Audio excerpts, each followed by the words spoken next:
Because on the outside, people don't look broken.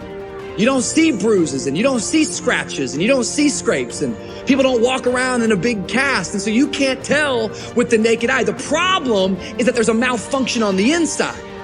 And so often the decline looks a lot like my phone, that the first thing that stops happening is that people stop receiving the good things that are coming their way. They can't interpret the blessings of God. They can't receive compliments. They can't receive joy from friends. The second part is that so often those that are depressed, you've been there before, it's like you try to cry out for help, but every time you try to speak up, you can't make a connection.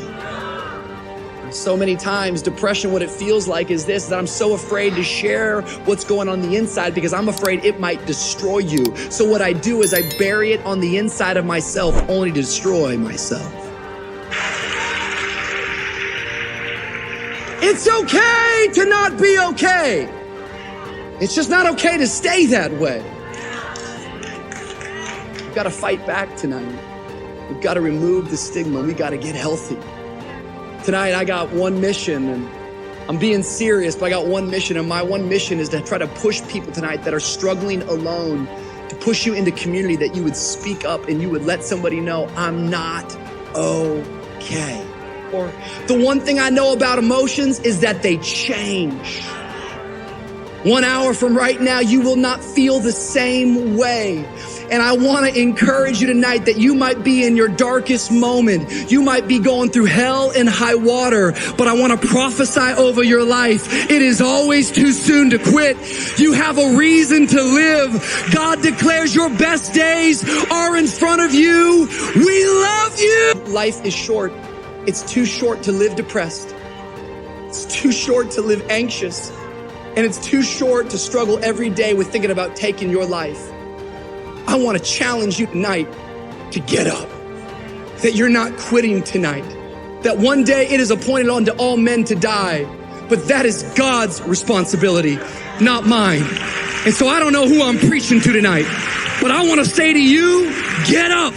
Your future is brighter than your past. I want to say to you in the balcony, get up. Your ladder is greater than your former. I want to say to every person in this room, get up, because the best is still yet to come. I got a God who works miracles. Come on and worship him in this house. Power is from God and not from us. Verse 8, my favorite. We are hard pressed on every side, but not crushed, perplexed, but not destroyed, but not in despair, persecuted. I can't read because my Bible's so small. Glasses. Someone's gonna pray for me. Persecuted, but not abandoned, struck down, but not destroyed. We always carry around in our body the death of Jesus, so that the life of Jesus may also be revealed in our body. For we who are alive are always being given over to death for Jesus' sake, so that his life may be revealed in our mortal body. Watch this. So then, death is at work in us, but life is at work in you.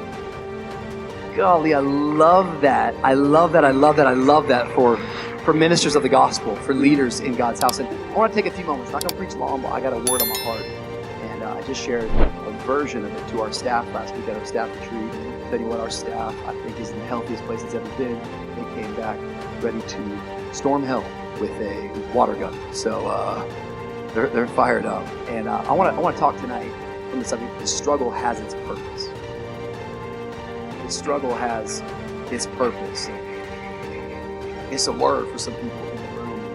I think one of the things I've been fascinated about as I was taking a break this summer is just studying history in general and realizing how much easier you and I have it compared to our ancestors.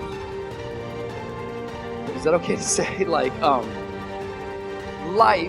contrary to what you watched on the news and what you might be watching and hearing from TikTok, life has never been better. I mean, the life expectancy has increased 50 years in the last 1,000 years. Every one of us who live in the West, even if we're living in a place of poverty, most of us aren't hunting for our food, looking for fire, trying to find shelter. We are extremely, extremely blessed.